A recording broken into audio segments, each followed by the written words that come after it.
Welcome back to The Storm in a Teacup, where exercise and less than stellar commentary get mixed up because the exercise is at a hot enough temperature that when you pour the commentary in, it dissolves fully. Would you guys agree with that? Would that be exercise fission? Is that fission or fusion?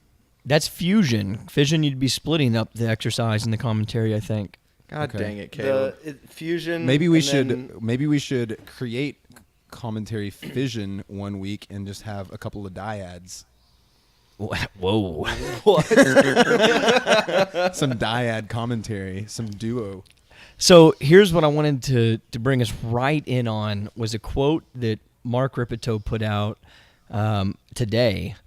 And He's still quoting. He's making quotes. He's still aphorisming. As long as Grant Scalf is building plyo boxes, Rip will keep throwing out quotes.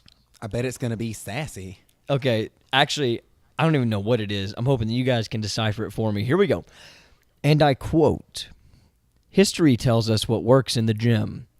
Everything else walks down the road with a carrot in its ass." God, that's such a Rip quote. Was there any further context around the quote? That's it. I don't even know. I feel like he's talking about Bugs Bunny and like Yosemite Sam. Like, look at Yosemite Sam. Like, he can. I mean, he's got that. He walks like Dmitry Klokov, right? He's got this. I don't know. So, actually, that's a great question. What do you think Yosemite Sam deadlifts? A lot. He's short. He's got a beard and he's bow-legged. He's a squatter. He's Lucas Parker right there. He's the Lucas Parker of cartoons. Well, what does that mean? What does Lucas deadlift? I don't even know. More than you do. That's for sure. Well, no doubt. Lucas Parker does kind of look like Yosemite Sam. Do you think if we ever go to the games, I'm going to put a holster on him with two guns and be like, just yell really loudly in a country accent for me. Yeah, no joke. We'll see if he bites. We really need to send him like a Stetson in the mail and be like, wear this at the games. You know he would. He would come out in assless chaps and a Stetson. Yep. Yes, he would. Absolutely. For a triathlon event. So wait, Grant, say the quote one more time. I'd love to. So Mark Rippetoe says, "History tells us what works in the gym. Everything else walks down the road with a carrot in its ass." I'm trying so hard to understand it. And If you've left Forrest speechless, then, I mean, I don't know where to start. there's no wheels turning. I'm like on multiple levels right now trying to get it, and I'm just like, God, Forrest is by far the most out there person on this podcast, and he's hammered, and he still has nothing to grasp onto, and that's bad. Do you think that Mark Rippetoe has taught so many beginners how to squat, he's kind of lost his mind? Or maybe he's onto something new, and that he's going to start like the carrot up your ass cycle, and you're going to have to squat with a carrot in your ass. And is there not going to be a catapult method anymore? There's just going to be a carrot in the ass? Like, that's going to be the new... That's the new hip drive. There's three types of squats. There's high bar, low bar, and carrot in the ass bar. Okay, but seriously, like walking down the road with a carrot in your ass, I've never heard anything like that before. Yeah, I was thinking somehow like, the dangle the carrot out in front of you and like, you're chasing after it or something. And man, I got nothing. Hold on. I'm using the Googles right now. I'm Googling carrot in the ass to see. I think you're it's gonna get some stuff that this. Yeah. You don't want to do that, man. I hope you're safe. Audacity gonna crash with the virus. Well, it's gonna be bad. Urban Dictionary actually says it has some. Well, nope, never mind. Yeah, I got a fake hit there. It said that there was a definition for a carrot in the ass. So, yeah, I thought we had something. Oh, here we go. Urban Dictionary has ass carrot. A complete fucking loser who tries to act cool and makes him or herself look even dumber than they actually are in the process. So I guess that kind of makes a little bit of sense. But It's a stretch. if you use it here, it's like, man, that Gina chick was all trying to show me up at the bar last night, and then she drank a Jell-O shot and fucking puked all over her friend's tits. What an ass carrot. Oh, so it's kind of like ass hat, Yeah, okay. So, I mean, I'll start using that in our text. ass carrot. Got it. Well, Forrest, congratulations Forrest, on making us go total explicit on this episode. Yeah, seriously. Do we have to put like a parental guidance rating on this episode because of Forrest? It's NC-17 now. Yeah. You know how I get when I get that bourbon in me. Oh man. All right. Well, let's talk shop. We wanted to discuss something very important tonight, and that is, what do you think Speed Racer can deadlift? More than you. No, he sits in a car all day. There's no way. Man, You his sit in a glutes are chair so all day. underdeveloped. I do not. Dude, I have- hey man, NASCAR racers are athletes. Damn it. I mean, have you ever seen an old boy do the backflip out of his car whenever he wins a race? Are you talking about Mark Martin? Dude, Mark Mark Martin. is dead. Hey, my You wife. talking about Martin Martin over there? Marky Mark. My Marky Mark. wife you dated talking about a old Jarrett NASCAR Jarrett, driver. number 66? Jarrett? Caleb. Maxie dated a NASCAR driver at one point. How does Choke that on make you them. feel? Is that? Oh, is it that makes me why feel like you- white trash, but it opens a few doors here and there. How? Oh, tell me what doors it's open for you. You ever gone to Bristol and tell them that your wife dated Sterling Marlin? It opens some doors. I even know it's Sterling Martin. Dude, it's not Martin. It's Sterling Marlin. It's Marlin. And when she Is it told really? me, when Is she it a told me who fish? it was, she was like, "Yeah, I went on a few dates with Sterling Marlin. You don't even know who that is." I go, "Horse's ass. Everybody knows who Sterling Marlin is." I was like, "Listen to his name. He's like one of a million." Did you say horse's ass or carrot ass? Yeah, I said he's a carrot ass. Driving Okay, around that NASCAR okay. track. On a more serious note, I've Yeah. got a bone to pick with Mr. Lehman. Oh, Uh-oh. okay. Picking okay. bones. Okay. All right. So we all If know. you tell me that the cabbie that you got from that weird app in Chicago did something to you, I am not taking responsibility. Wait, for what it. app are you using up there? It's called Uber? Lyft. Oh, no, okay, but you using I'm Lyft? well aware of Uber and Yeah, Halo. yeah. But It's no, Lyft with a Y, right? because it's Lyft way with a Y? cheaper. Yeah. Yeah, Uber is like nice cars. That's my bad. Right, on that. right. When the guy showed up, he was wearing like a public transportation uniform, and I was like, "Oh, Caleb, you're definitely in safe hands now." Nope. No, my bone to pick with you is, well, I guess all of our viewers know that I have a certain affinity towards the one Nate Schrader. And in the Nathaniel. past, God, his name is Schrader. Nathaniel. And since he's competing this weekend at the Mid-Atlantic Regionals, I thought I would Okay. go ahead and address this situation, this kind of this long-term ongoing discussion we've had between myself and Taylor, and a little bit of Forrest Long actually too. So Taylor has likened Nate Schrader to the Browns of CrossFit on our last Go Browns. podcast, and I definitely took issue with that. But even more than that, he said that Nate Schrader is not top tier because he, quote unquote, always shits the bed and finds a way to lose, unquote. You And actually re-listened to that and so- found a quote of me, which is awesome. We found your napkins. When Nate Schrader did not make the games, what place did he come in? He came in fourth in the regionals. So he was one spot out of making it to the games. But folks at home, I believe there was two top tier athletes defined as the one and only Taylor Lehman that did not make it to the games this past year. So I guess we can label Graham Holmberg and the quote unquote fittest woman on earth from 2013, Samantha Briggs, as the current Browns of CrossFit, since they are no longer able to make it to the games and they find a way to lose. So I guess they are no longer top tier. They are just kind of elite status. They're with What Brayers. say you, Dartmouth grad? I think that number one, you have to make a distinction between someone whose best finish at the games was like 12th and someone who's actually two people who've actually won the games. Second of all, Graham's been fading for a while. I mean, he's on his way out. He's gotten lucky. According to the Forrest, past everyone's couple on their way years. out. Yeah. Are you over 22? You're on your way out.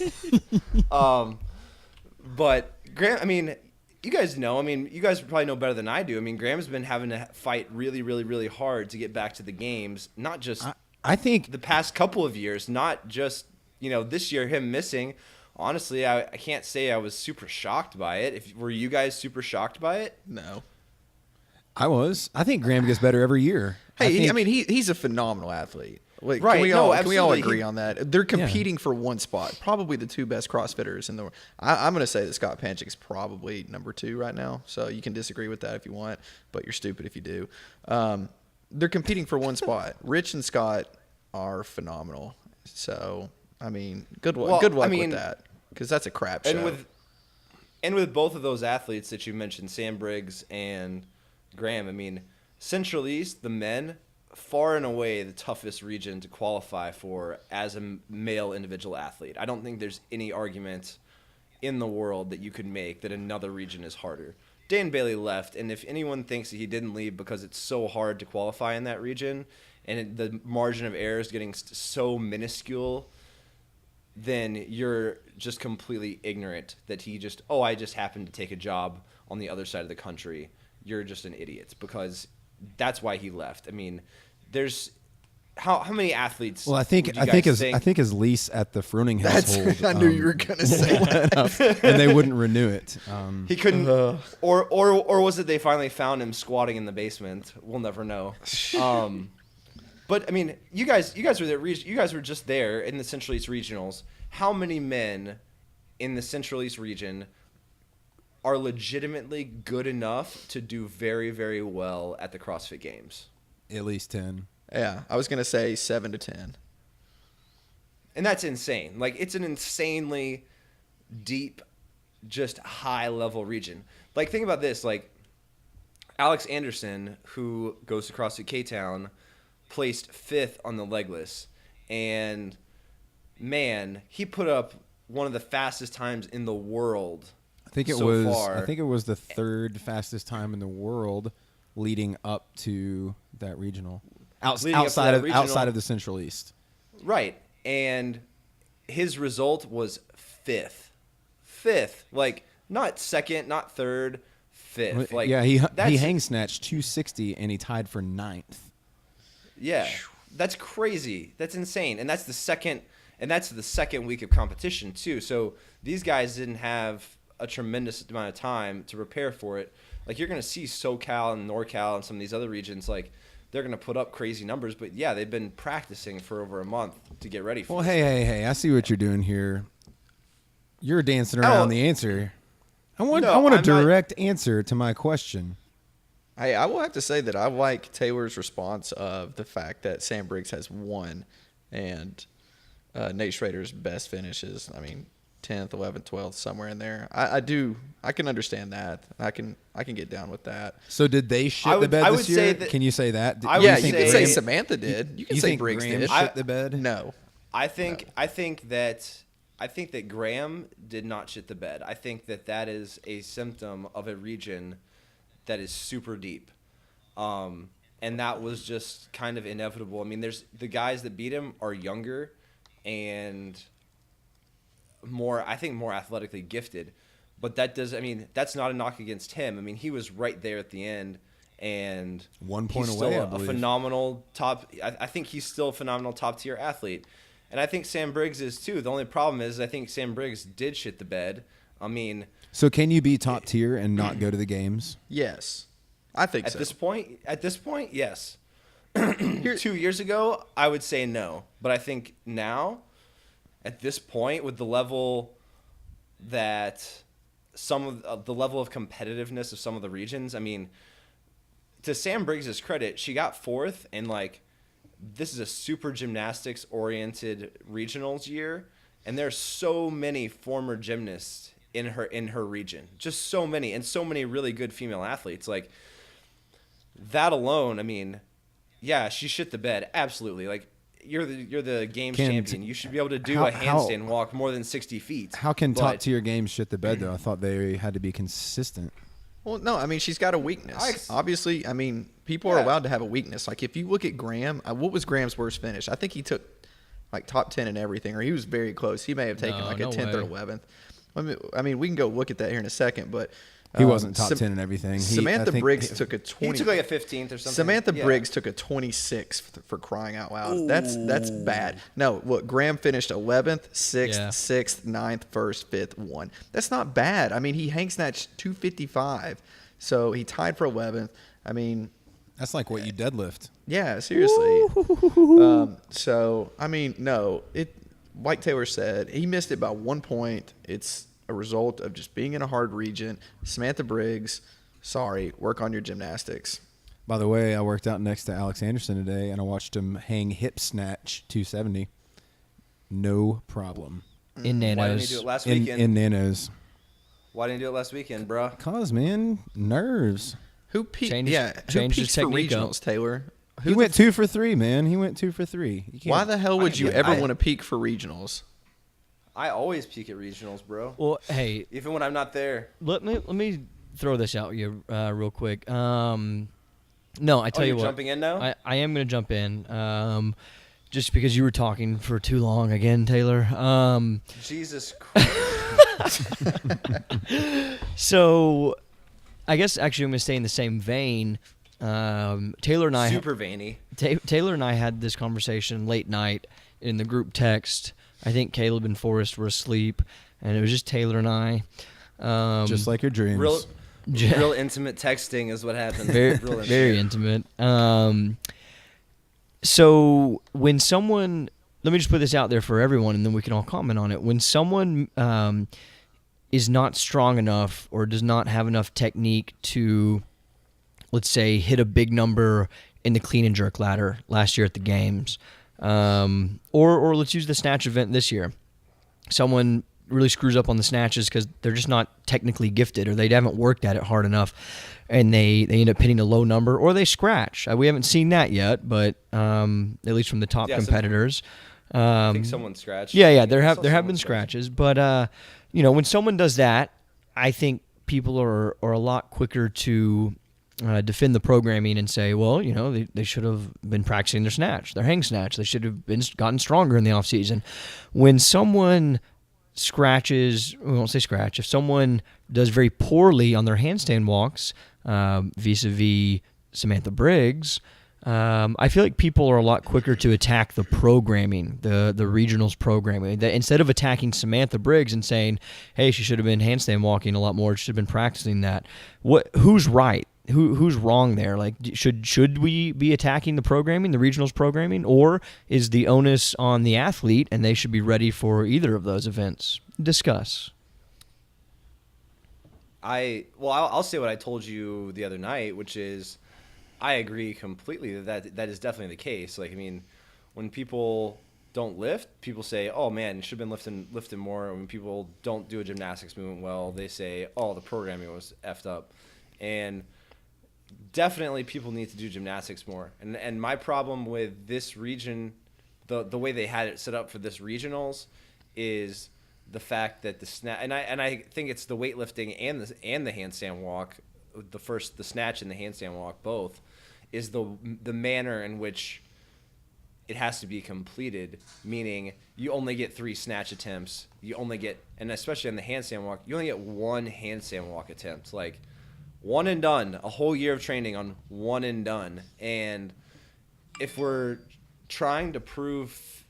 actually trying to find the fittest, I don't think that saying one and done, I don't think that's the best strategy for finding the fittest person. I don't want to take this conversation too far. I don't want to Afield? Yeah, I don't want to go down this road too far. Tell 'em why. Just Yeah. because maybe this can serve as an appetizer for next week's entree. Whenever we have the mythical beast Brandon Bergen on the podcast. Yeah, but okay, I'll say this. I think, and we'll talk about this again more next week, but I feel like there was such a heavy. I feel like the workouts were so weighted on gymnast muscular fatigue, and we kind of briefly touched on this in the last podcast, but especially watching the whole weekend, kind of play out, it made me realize so much more how just a few specific aspects really made or broke the whole weekend, and I didn't like that at all. So I feel like you can say if there's a whole gymnastic element that is a whole, so within that, I think there's kind of like muscle ups, handstand walk, handstand push-ups, and even other movements like pistols is a gymnastic movement. You're just moving your body. All those things can be included within the physical skill of gymnastics, but it was so heavily weighted on just one specific component of gymnastics was this handstand walk. I feel like it should have been weighted less. And it was one attempt. You had one attempt to get as far as you could. And yeah, I know if you like fell below 10 feet on your first try, you had another go. But like, let's say you walk 12 feet and you fall, like done. Like that's it. Like, and that's 1/6 of your score for the whole weekend, or 1/7, excuse me. Like it's so heavily weighted for one attempt. Right. And there was a good conversation between Russ Green and the Shockness on Twitter where he was kind of calling him out and saying that, this is kind of a gymnastic party trick. And I think party trick kind of undermines the importance of being able to handstand walk well, but at the same time I think it just tests. His point was that it only tests one part of gymnastics, and the beauty of the snatch is how it translates. If you can snatch well, then it translates into so many other things. Like if I watch someone snatch well, I know that they can do muscle ups probably really well. I bet that they can do a lot of other things well, but the handstand walk doesn't necessarily have that same translation. So well, yeah, like to be able to snatch well, you have to have explosive power. You have to have a good squat. You have to have a good overhead position. You have to have flexibility, mobility, all of those things. And a handstand walk, while a good skill to have and like good for shoulder stability and all that stuff, like I've seen people who have no discernible athletic ability whatsoever, who don't lift weights, who are not what we would classify as fit in the CrossFit community, who are able to handstand walk really, really well. And it has so yeah, but hold on, translate the same. It doesn't translate the same. I would take you on that because I have seen people that are not CrossFitty or CrossFit that have impressive snatches. I mean, it's the same. I would take both of you on this. I think that that the handstand walk, I mean, you have to have for the level that these athletes were at and the distances they were walking to place top 10 or top 5 on this, which in some regions like the Central East you need to probably be top 10 on every workout. I think Graham showed us that. Maybe even top 5 if you're going to place around 4 or 5 every workout. You have to have a ton of muscular endurance in the shoulder. You have to have great balance and proprioception in that position. You have to have the requisite mobility and flexibility to get into a fully shoulder flexed position to get up there. I think it's a lot more important and has a lot more carryover to other things than you guys are giving it credit. No, I completely agree with you, but where I take issue with it is that we saw that shoulder flexibility, that good position, that muscular endurance over and over and over in regional. Well, I guess maybe not over and over and over, but between that and the handstand push-up workout, I feel like it was rewarding the same athletes for the exact same skill almost. I do think that regionals as a whole did reward a certain athlete with a certain essence, Taylor, essence. Circling back. I think it definitely did, but I think you can say that. I think you can say that for every regionals. So I mean, what about this? Like, leave the handstand walk, but take out the strict handstand push-up workout. I mean, I think that it's a piece of the puzzle that matters. And then if I wanted to be a real asshole, I could just talk about how. I dare you. I could just talk about how I'm taking on Forrest's role right now. it's CrossFit. You chose to play this sport, and this sport has really no rules. And if you believe in this kind of hopper model, like they can pull anything they want out. And if you go with pure variability and I guess randomness, man, every single freaking workout for regionals at some point, if you run the numbers long enough, is going to be like total 100% gymnastics. So, if I wanted to be that asshole, I could say that. But yeah, I think the handstand walk, I enjoyed the event. I did too. Could have been. I It agree. could have I been thought it better. It could have been better, but I enjoyed it. Let's not stay on this too long. Okay. All right, Forrest, what are you going to say? You haven't said anything. Hold on. I want to ask you guys one question. The three of you. God, he's back.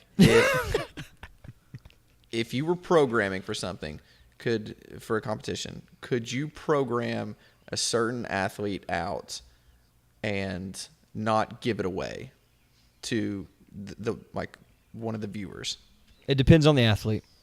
Like if I wanted to program Rich out, I bet I could Yes. do it. Yeah, I could do you? it. Okay. Yeah, maybe Okay, maybe yeah. not out of top 5 because he's just that good. But I could Okay. program him out of first. I bet. I mean, I think so as well. The trick is, could you do it without anybody noticing it? Well, the thing is, if you're doing CrossFit style workouts, and I don't think there's any way you can beat Rich unless they're just Not with a all barbell. really long. Unless they're just all really long and they're moderately light. In which case, Moderately white? Moderately Is that white. a In which slip? in which That's case, racist. in which case, I bet Josh Bridges wins. But if you have broad times, mixed domains, blah, blah, blah, yeah, Rich is gonna win because he's a better exerciser. But I don't think he's the best athlete out there. I don't think he's the best athlete. And this is where you kind of get into some gray areas. What's athleticism? What's fitness? Yeah, What's let's not go exercising? down that- let's not And go I down think there. that's a good podcast discussion in the future. But So the answer for us, I think, is yes, and I think you could hide it under the auspices of CrossFit is, it can be anything we want it to be. Regionals or the games can be anything we want it to be. So I think you could definitely hide it and say to the viewers and the fans, like, hey, that's just what it is this year. Sure, there'd be people that would speculate and be like, oh, they're trying to program out, Rich Froning, which they would never do. He's the best thing there is for the sport. But yeah, I think it could be done. So moving on, this was my second part that I wanted to get to. And this was kind of, and once again, we got Brandon Bergen coming on. Crap. Actually, I totally just need to save this for Brandon Bergen. I'm going to make a note. We're going to go over this because this is going to grind his gears so much because it has to do with Event 5, legless, the rope climb, where the one that he smoked. What did he get? Third in the region? Forrest, you owe me $20. and me for $20 too. I thought he was giving out different sort of favors in lieu of $20. I thought that's what we agreed to. You get to eat my burgers. Maybe and that's a drink my topic beer. for the. You can come over here and work off $20. How about that? You can clean my house, you little bitch. So the current the current record on the current fitness challenge right now, the current fitness challenge right now is AMRAP air squats in 5 minutes. Ooh. Yep. And there's a catch. There's an asterisk. Once you plant your feet and the clock says go, you cannot move your feet. They cannot come up off of the floor. So there's no walking around, no shaking your legs out. It's 5 straight minutes of just grinding through air squats. And you have to bottom out every time. You can't stop at that kind of gray area parallel forest. Oh, hell. I'm such a horrible athlete. I stop at parallel. Oh, my God. No, you stop at gray area. Dude, I get my ass down there. I just don't put my hips back up, man. You ain't That's damn. true. You ain't That's damn fair. Dave Castro. You ain't no repping me. It's actually Boz that does the no repping. Dude, I don't care who it is. All right, so you guys want to move on to the real meat and potatoes? Meat and potatoes. Ready for the entree. Sweet potatoes. Meat and sweet taters. Yeah, Sweet come taters. on, dude. Yeah, fatty meat and sweet taters with extra butter because we're super paleo. And cinnamon. grass-fed Cinnamon. butter, We though. put cinnamon on there to help control our blood sugar, dog. Yep, it's grass-fed butter. It's shade-grown sweet potatoes, and it is cow massaged beef. So it's Kobe beef. It if is. you will. It is the Kobe. The Kobe Is Bryant. there a Zyrtec? Is there a Zyrtec on the side there for you, Grant, for your allergies? I'm gonna need it. I'm in a bad way. Right. Did you not Forrest. do the chloroform? I thought we talked about chloroform. I didn't personally, but I tested it out on the CrossFit Kids class I was running. They were real mild today. Nap time, kids. The lawsuit is pending. Mommy, CrossFit Kids gives me a headache. No comment. So let me ask you this: is CrossFit a sport? No. According to Leo Jenkins, it ain't. So Leonidas. Yeah. if you had to give me a one-word answer, Forrest says no. Taylor, Caleb, what do you think? Yes. I don't think it's a professional sport. Whoa! One-word answer. Sorry. Yeah. Yes. Yes, it's a sport. Taylor.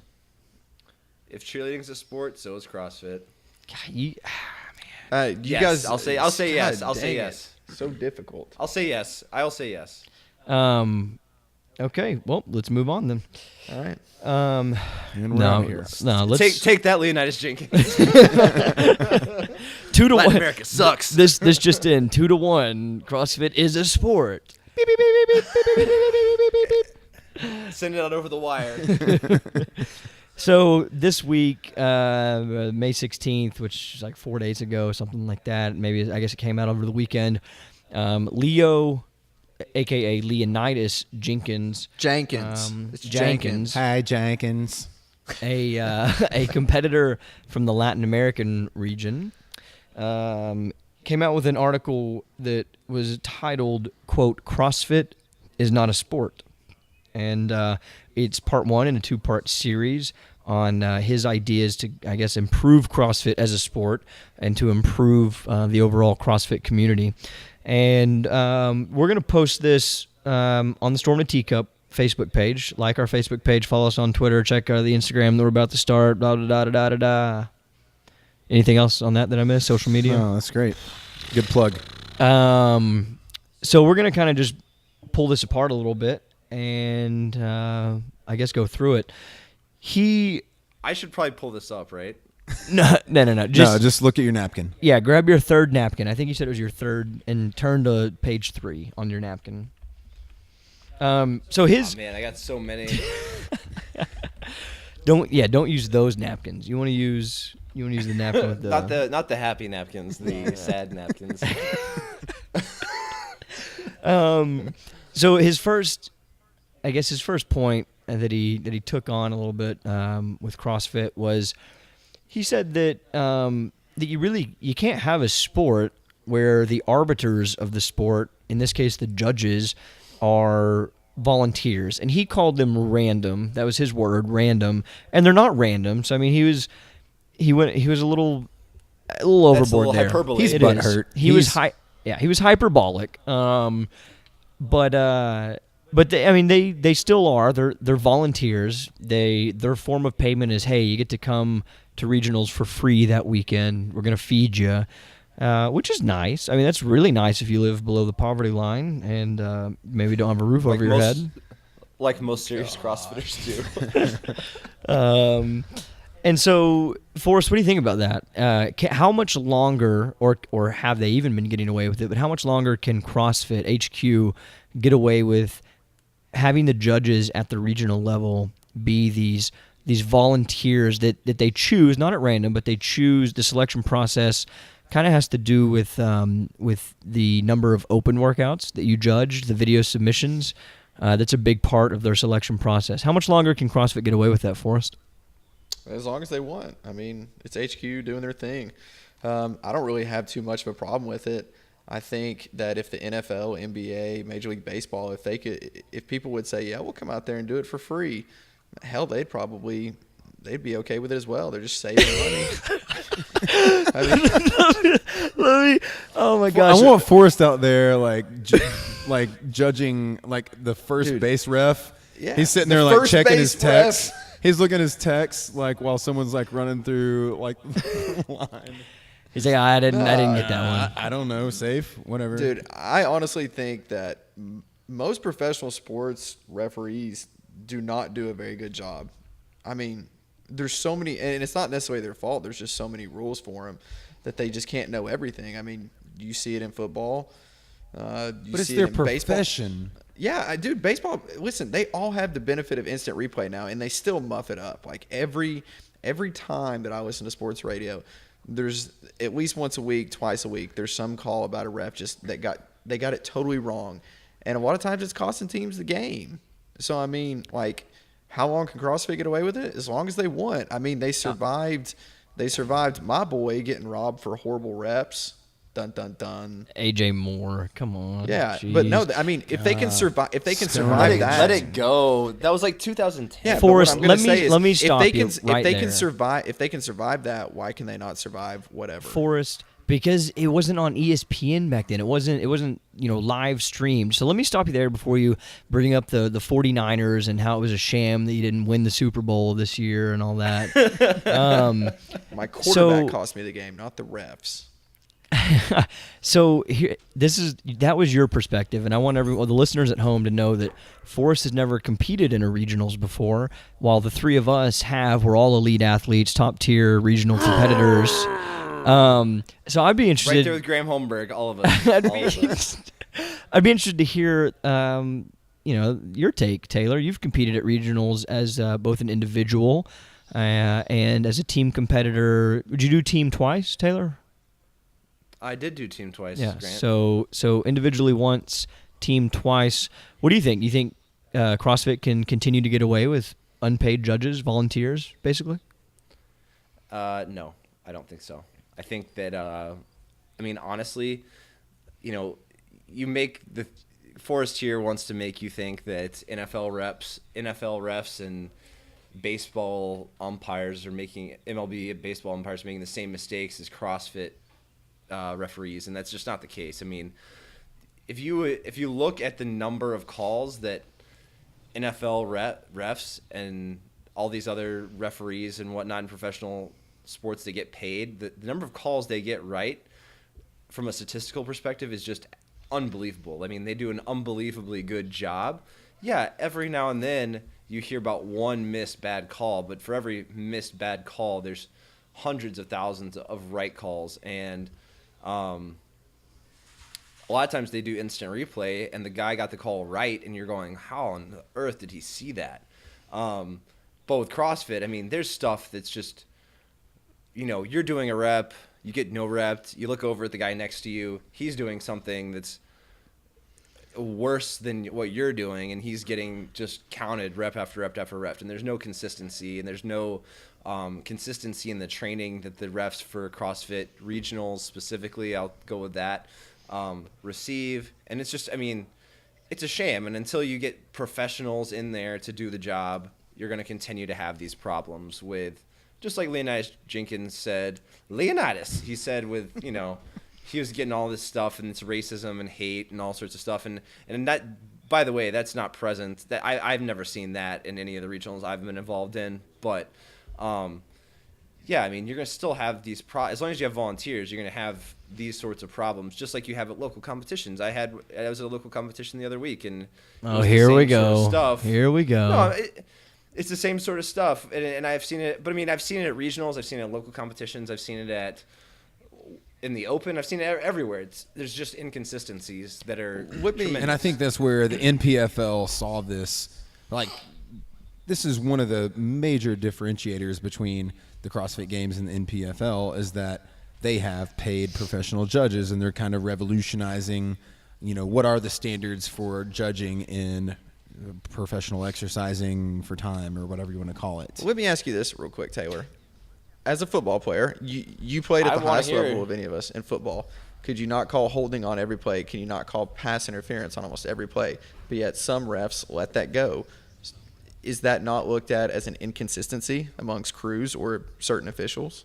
Would you not look at those officials and be like, well, how come they're letting them hold there? How come they're letting that rep go?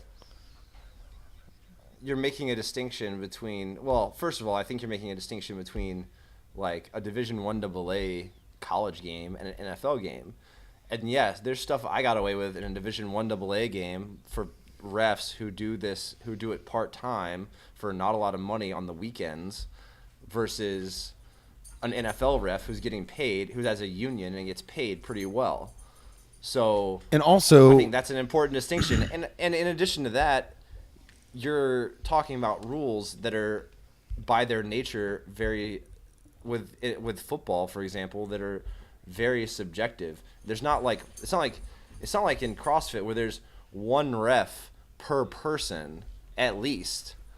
Per person doing something on every single play. Like in CrossFit, when you're doing air squats, there's a guy sitting right next to you, and all he has to do is look at you do reps.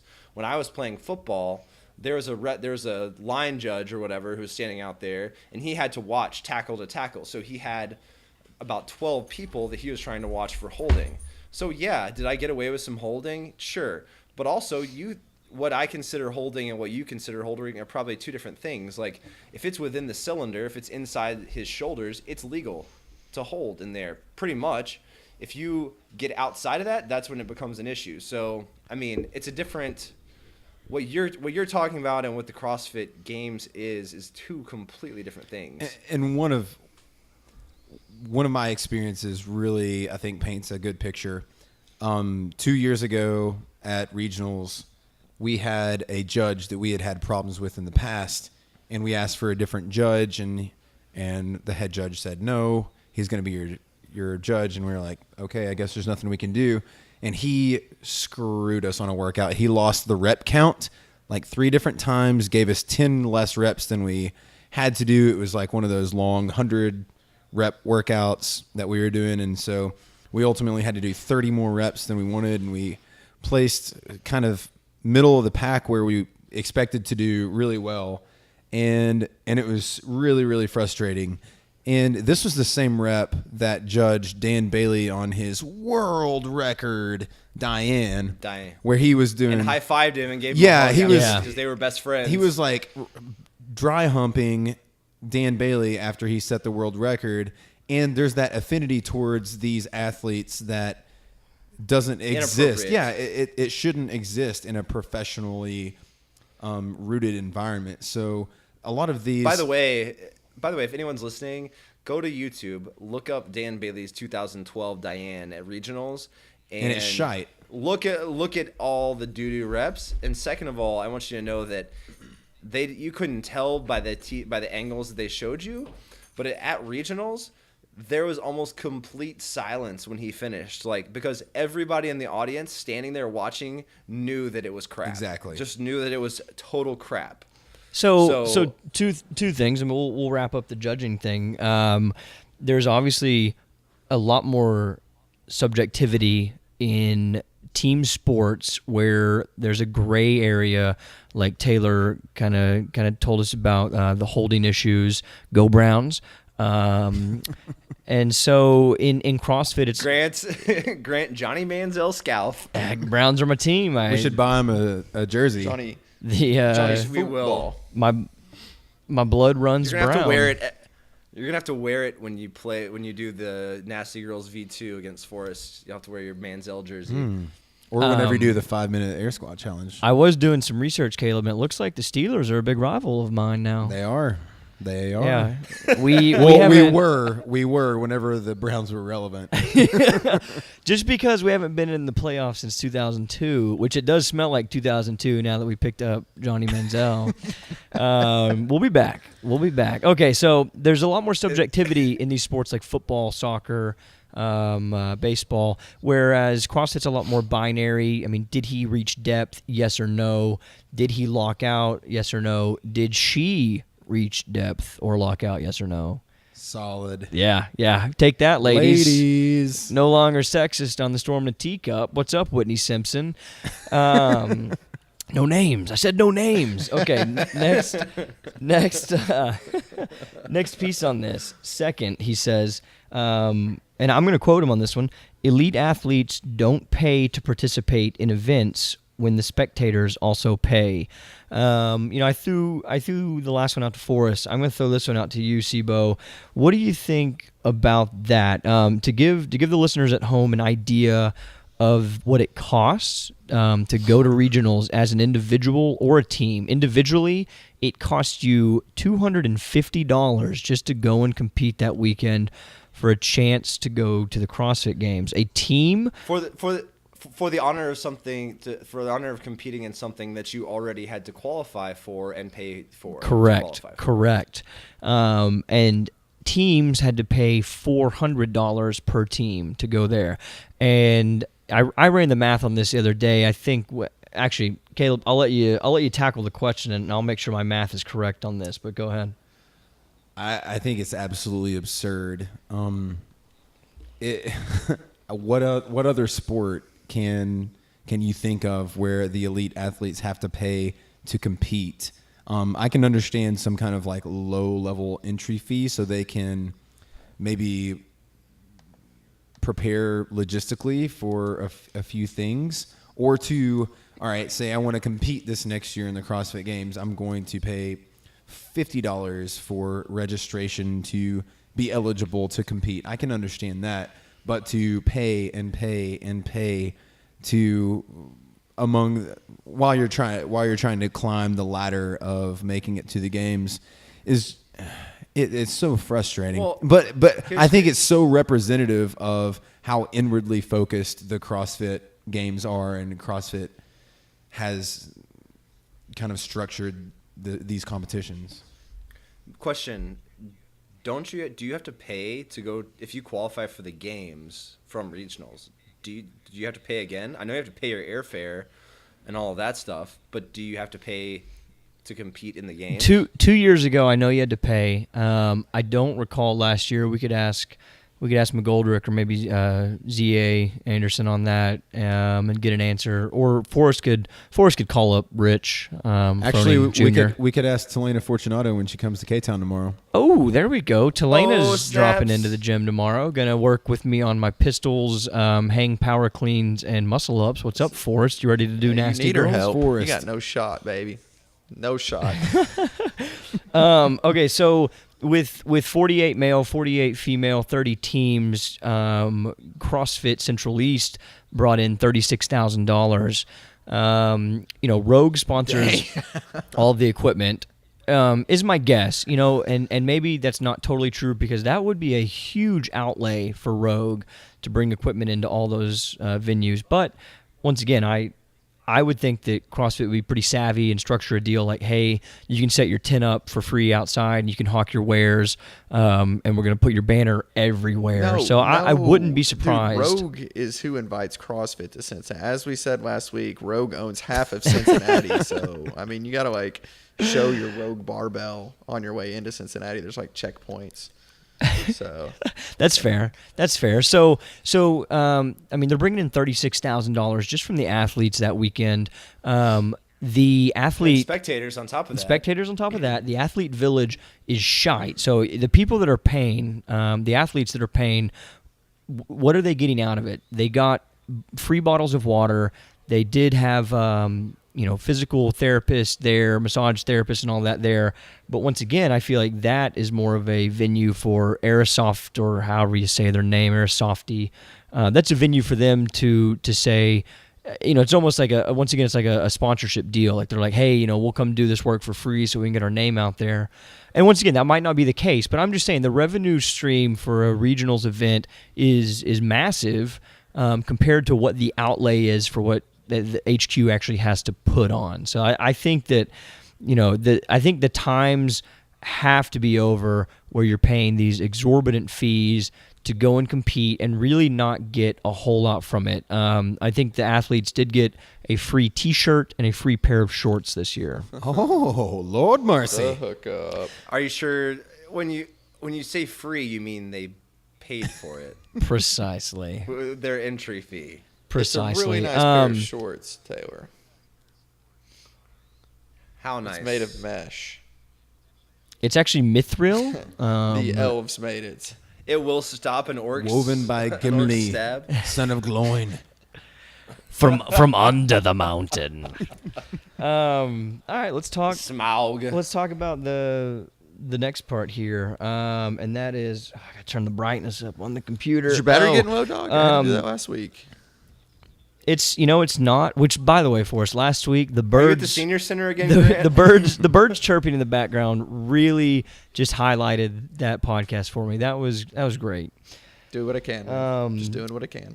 Third, the rule book is followed only when it is convenient for the people running the event, end quote. And I want to start out on this one because Rich Froning is the best CrossFitter probably that will ever be. Bullshit. I'm not afraid to say that.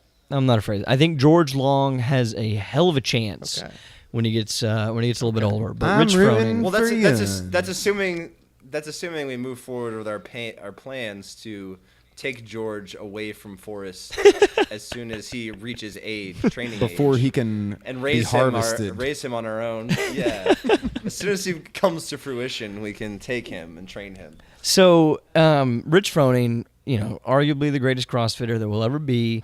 He, just because he is who he is, Rich Froning Jr., there's some leeway given to him. And if you guys go back in the archives for this weekend, the handstand walk event, in the footage, the rule clearly states that both hands must cross the line before you can come down. And he cartwheels over the line, and I think it's his left hand, but either way, one of his hands is clearly, in the video, very clear, is not over the line.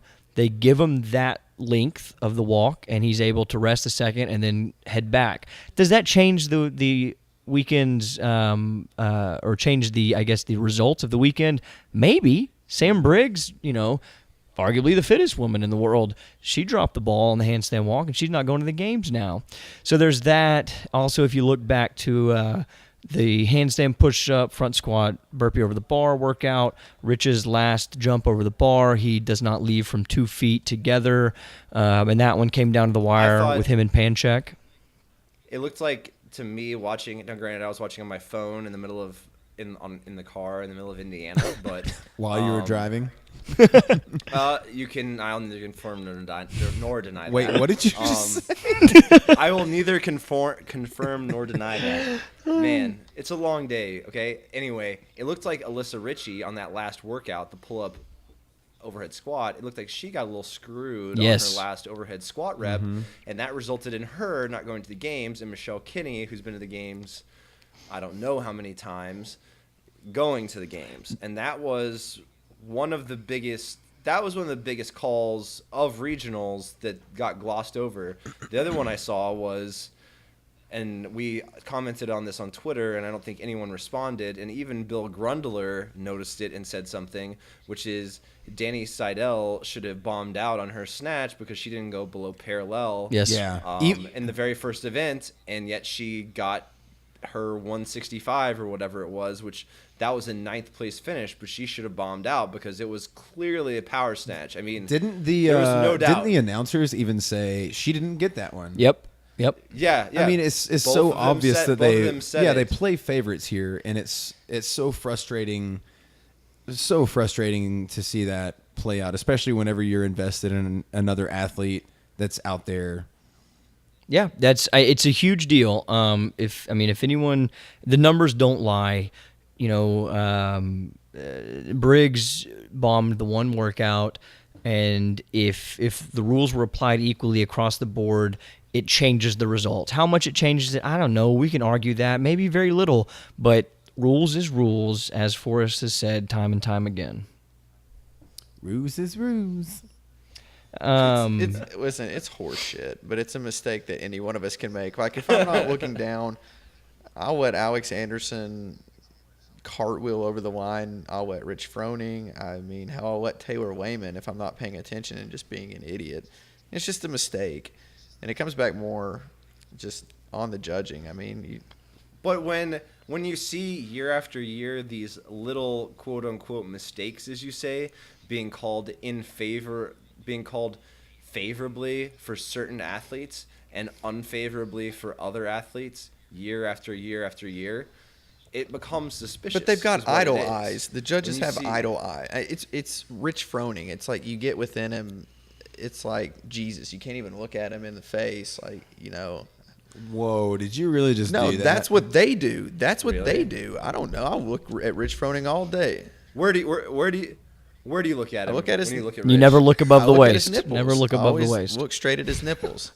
But no, I mean these people just are like blown. Like, oh my gosh, it's Rich Froning. He can do anything he wants. He probably can't even hit 5 out of 10 free throws. So just chill out. He's a man. So I mean, I get why it happens. And, you know, the fact that it happens to Rich, you know, that's. I would say though that Rich is the one that in past regionals and I didn't see this. I wasn't there this year, but like in past regionals, man, I didn't think there were any reps. No, he like locks it out, I agree. holds it. Like when he does his thrusters or his handstand push-ups, he literally looks at the judges like, "Good rep, okay. Is this one all right?" Okay, and so he makes it painfully obvious. His reps are some of the most legit that. It hurts me almost that he goes so But fast I feel like such good reps. I feel like knowing HQ and kind of how the favoritism they show him. Imagine being a referee. Like if I was a referee, if I was a judge and I was judging Rich Froning, which I feel like I'm fully qualified to do, if I were judging him and I gave him a no rep or for something like that, like it on the burpees at the very end, whenever I said, nope, you got to come back over the bar. You got to get off that mat. You got to come back over here and do 2 more burpees because that was shoddy work at the end. Like, that makes for a lot less drama. And so I guarantee HQ would have come and reamed my freaking little cornhole right around the edges. Do you think they would have? Do you Like, really think they would have? Do you not think that they worry about like Yes. that backlash though? Like if they come ream you and somebody watches the video and sees Rich Froning jump off of 1 foot and you're like just giving the bird to Dave Castro. I mean, like, do you really think that they would stick their neck out like that? I mean, behind closed doors, why wouldn't they come say, well, you ruined a very dramatic moment. That would have been the talking point for the update show. And thanks a lot for that. That's interesting. That's off. interesting to hear both of you and Grant agree with you on that because I wouldn't think that Castro or any of those guys would be that stupid because if somebody came and said, like if I was if he cartwheels over the line or he jumps off 1 foot and I want to call him on it and they come ream me about it, oh, you better believe I'm on the YouTubes, I'm on Instagram, I'm on everything saying like, yeah, just got blasted by Dave Castro for doing my job. And we'll see what happens. But a lot of these guys I just think are they're smarter. invested with I thought HQ would be smarter than that, but to hear you guys kind of If they've done anything for us, they've proven that they are unpredictable, irrational, and not smart. okay, I can understand that. I think that's definitely what their history has proven. So this, same vein here. One of Leonidas's last points, and we'll end on this because we're getting up to that hour point. And I'm sweating I am too. like crazy bad. right now. Oh my gosh! Turn on the AC, dog. Turn on the I think it's AC. the booze. So this kind of goes along with what we're saying. Castro, geez, I don't even know who else we can put up in there. I mean, Boz, all these kind of top level Bergman, all these top level HQ people. They hang out. Flunkies? Sure, they hang out with those elite athletes that are what we are saying, what we are arguing. Those athletes are being shown some favoritism in different events. Is that a problem? Is Rich Froning and Castro before, the open workout live event, them like glad handing and having a good time? Is that a problem? Do you think that those athletes are getting any prior knowledge to events, which Leonidas Jenkins does argue that he knows happens. And Sibo and I were downstairs in the warm-up room, helping Alex Anderson warm up every time. And so we're getting to hear kind of the chit-chat from that first heat of guys. And I'm not going to name any names, but there was one guy that said out loud to another, like, yeah, I knew this one was going to be at regionals before they released. So I've been practicing such and such movement over and over and over because I really sucked at it. So, obviously these things are happening. Is it a problem that HQ and those flunkies are such good buddies with the top tier athletes? Can I ask you this? What event was it that they were announcing? Can you at least say that? Strict handstand push-ups. which was a game changer. For the Yeah, whole an event that would be very beneficial to have prior knowledge on. which even 2 weeks of knowledge to train that is Absolutely. going to make a difference. Tremendous. I'll go and say absolutely, like, it's absolutely a problem. I mean, whether or not people are actually, I know where that knowledge is being disseminated from and to and all that sort of thing. Like, we don't know. But I'm going to kind of go back to another article I saw a while back about kind of the professionalization of the sport. I can't remember who posted it, but talking about the appearance of impropriety. And I think that's the biggest problem with both the questionable reps that people get granted or are not granted, and with, so like the Riches not going over taking both hands over, or prior information, people saying that they had prior information about a regionals workout or an open workout or whatever. I mean, it's just the appearance. Like, even whether it's true or not, people, you hear it and then people start believing it. And as soon as that starts to happen, and as more people hear these sorts of things and are involved and, maybe witness these sorts of things, that crushes the validity of your sport, because to a certain extent, to a large extent, perception is reality. And if the perception is, man, no matter how hard I train, like, Joe Johnson's going to have prior knowledge of what he's going to have 2 weeks ahead of me on whatever the workouts are, man, people aren't going to want to compete anymore. And that's going to, it's sort of dominoes after that. Yeah. I remember 3 years ago, maybe even, when it may have been the first year of the Open or the second year, but we had someone come into our gym and they were training for, it was in the middle of the Open, and they were working out, and I remember talking to him, just making small talk, and, oh, what are you training today? What are you hitting? And they're like, well, I'm hitting this and I'm hitting that. Got to make sure that I train these for next week. And I was like, oh, what's going on next week? He's like, well, the Open. And I said, well, what do you mean? He said, you don't know about the next Open workout? And I said, no. And it was actually the first time they did Karen with the muscle ups and the double unders afterwards. And so he was training wall balls, going into double unders, going into muscle ups. And he was like, yeah, man, a buddy of mine, I don't remember who this was, but a buddy of mine is friends with whoever. And yeah, man, they tell him all the workouts prior to the workout so they can train them for a few weeks. And so, it's one of those things where they're definitely playing favoritism. Yeah, that rubs people the wrong way. That rubs me the wrong way. I'm an advocate for the sport, for the efforts, for really trying to refine this into something that could be considered really legitimate and viable. If you're HQ, this is the last thing you need. Like, you want to be as far from that as possible. Like, you don't even want people talking about it. You want the public to think that there's no way that this is happening. So for those stories to even be out there, horrible. That's a horrible thing for Dave Castro.